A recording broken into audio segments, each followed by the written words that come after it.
Assalamualaikum warahmatullahi wabarakatuh. Perkenalkan, nama saya Putri Sheila Rahmadia dengan NIM 112211247 dari Prodi Manajemen Fakultas Ekonomi dan Bisnis. Sebelumnya saya ucapkan terima kasih kepada Bapak Suryadi SEMM selaku dosen pengampu mata kuliah kewarganegaraan. Di sini saya akan membahas tentang negara hukum dan hak asasi manusia. A. Konsep dan ciri negara hukum. 1. Pengertian negara hukum. Negara hukum merupakan terjemahan dari Rechtsstaat, hukum Eropa kontinental, dan Rule of Law, hukum Anglo-Saxon, adalah negara yang penyelenggaraan kekuasaan pemerintahannya didasarkan atas hukum.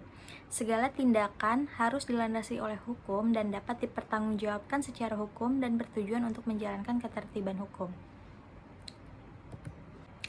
Di dalam negara hukum, kekuasaan negara berdasar atas hukum bukan kekuasaan belaka, serta pemerintahan negara berdasarkan pada konstitusi. Negara berdasarkan atas hukum menempatkan hukum sebagai hal yang tertinggi, sehingga ada istilah supremasi hukum. Tetapi, hukum bukan formalitas atau alih-alih sebagai pembenaran atas segala tindakan. Ide dasar hukum yang tidak boleh diabaikan oleh supremasi hukum. 1. Keadilan, 2. Kemanfaatan, dan 3. Kepastian. 2. Negara hukum formil dan material. Dalam sejarah perkembangannya, negara hukum ada dua, yaitu negara hukum formil dan negara hukum material. A. Negara hukum formil. Negara hukum formil berkembang pada abad 19 yang bercirikan sifat pemerintahannya pasif. Negara pasif artinya bertindak bila mana hak-hak warga negara dilanggar atau ketertiban keamanannya terancam. Negara dan pemerintah dilarang campur tangan dalam urusan ekonomi, sosial, budaya, dan kesejahteraan rakyat. The least government is the best government. Kepentingan rakyat untuk makmur dan sejahtera diserahkan pada rakyatnya sendiri. Rakyat dibiarkan mengurus kebutuhannya sendiri atau paham liberalisme. Negara hukum formil dikatakan sebagai negara penjaga malam dan disebut pula sebagai negara hukum dalam arti sempit. B. Negara hukum material. Muncul pada abad 20, gagasan bahwa pemerintah tidak perlu turut campur dalam hal kesejahteraan rakyat lama-kelamaan ditentang karena menciptakan kesenjangan kesejahteraan. Negara dan pemerintah perlu turut campur atau aktif mensejahterakan rakyatnya melalui berbagai kebijakan. Ide baru ini memunculkan istilah welfare state atau negara kesejahteraan. Perumusan yuridis yang muncul adalah negara hukum material. Dalam negara hukum material, pemerintah berwenang turut campur akan pemenuhan kebutuhan warga dan membangun kesejahteraan warganya. Pemerintah bersifat aktif, memiliki keleluasaan yang besar dalam urusan publik warga negara. Negara hukum material dikenal pula sebagai negara hukum dalam arti luas. 3. Ciri-ciri negara hukum. Ciri-ciri dari Rechtsstaat diantaranya pengakuan HAM, pemisahan atau pembagian kekuasaan, pemerintahan berdasarkan aturan, dan peradilan administrasi. Sedangkan ciri-ciri dari Rule of Law yaitu supremasi hukum, kedudukan yang sama di depan hukum, dan jaminan HAM. B. Negara hukum Indonesia. Yang pertama, landasan yuridis negara hukum di Indonesia. Indonesia adalah negara hukum menurut pasal 1 ayat 3 Undang-Undang Dasar 1945. Sebelumnya terdapat dalam bagian penjelasan UUD 1945, perumusan negara hukum Indonesia adalah negara yang berdasar atas hukum, bukan berdasar atas kekuasaan belaka, dan pemerintah negara berdasarkan atas suatu konstitusi dengan kekuasaan pemerintahan terbatas, tidak absolut. Konsepsi negara hukum Indonesia termasuk konsep negara hukum material atau negara hukum dalam arti luas. Hal ini tampak dalam hal 4 tugas pokok negara dan tujuan nasional sebagaimana tercantum dalam pembukaan Undang-Undang Dasar 1945. Dalam hal penyelenggaraan perekonomian negara dan kesejahteraan sosial, negara terlibat aktif menurut pasal 33 dan 34 Undang-Undang Dasar 1945. 2. Perwujudan negara hukum di Indonesia. Perwujudan negara hukum di Indonesia adalah diwujudkannya sistem hukum nasional yang berpuncak pada konstitusi negara, yaitu Undang-Undang Dasar 1945. Selain perundangan atau hukum, dibentuk lembaga pelaksana kekuasaan kehakiman, yaitu MA, dengan lembaga peradilan di bawahnya, dan MK. Sistem hukum nasional berisi peraturan perundang-undangan yang hierarkis yang meliputi 1. Undang-Undang Dasar 1945, 2. Undang-undang atau UU atau peraturan pemerintah, 3. Pengganti undang-undang atau Perpu, 4. Peraturan pemerintah atau PP, 5. Peraturan presiden atau Perpres, dan 6. Peraturan daerah atau Perda. 3. Negara hukum dan HAM. Negara yang berdasarkan hukum memiliki jaminan akan HAM. Jaminan atau pengakuan akan HAM merupakan ciri negara hukum. HAM bukan diberikan oleh negara, tapi negara memberi pengakuan akan hak itu sebagai kodrat manusia. Negara yang tidak menjamin HAM bukan negara hukum dalam arti sesungguhnya. Jaminan akan HAM tersebut dituangkan dalam konstitusi negara. C. Hakikat hak asasi manusia. 1. Pengertian hak asasi manusia. Hak asasi manusia merupakan hak dasar yang melekat dan dimiliki setiap manusia sejak lahir sebagai anugerah Tuhan Yang Maha Esa. Kesadaran akan hak asasi manusia didasarkan pada pengakuan bahwa semua manusia sebagai makhluk Tuhan memiliki derajat dan martabat yang sama. Di Indonesia, hak asasi manusia sudah diatur dalam Undang-Undang Nomor 39 Tahun 99, yang dimana di dalam undang-undang tersebut banyak sekali pasal-pasal yang berhubungan dengan HAM dan lembaga perlindungan HAM. Maka dari itu, sebagai warga negara Indonesia yang baik, kita perlu menjunjung tinggi HAM. Perlu diketahui hak asasi manusia berlaku kapan saja, di mana saja, dan kepada siapa saja sehingga sifatnya universal. 2. Macam-macam HAM.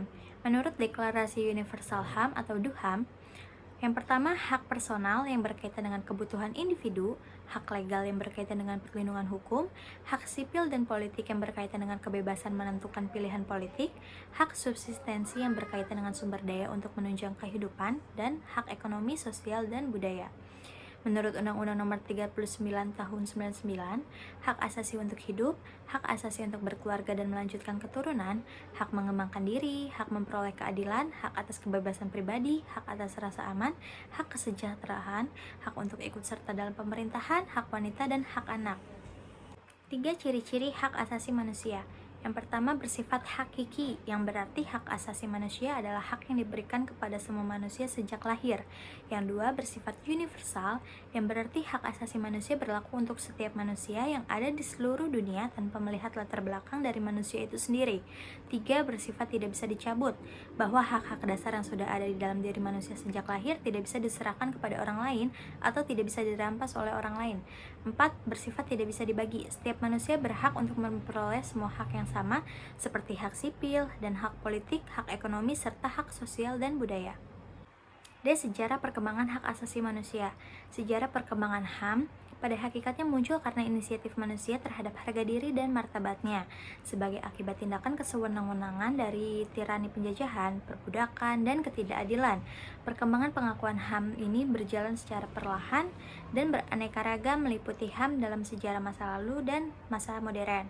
Di sini ada contoh sejarah perjuangan HAM masa lalu. Di antaranya ada perjuangan Nabi Musa pada tahun 6000 sebelum Masehi, hukum Hammurabi di Babilonia pada tahun 2000 sebelum Masehi, dan perjuangan Nabi Muhammad SAW dari bangsa Quraisy pada tahun 600 Masehi.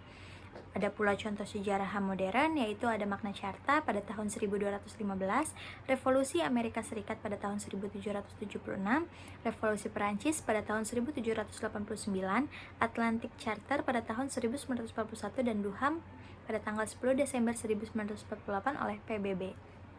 Berdasar sejarah perkembangannya, ada 3 generasi hak asasi manusia, yaitu yang pertama, hak sipil dan politik yang bermula di dunia barat, yang kedua, hak ekonomi sosial budaya yang diperjuangkan oleh negara sosialis di Eropa Timur, yang ketiga, ada hak perdamaian dan pembangunan yang diperjuangkan oleh negara berkembang.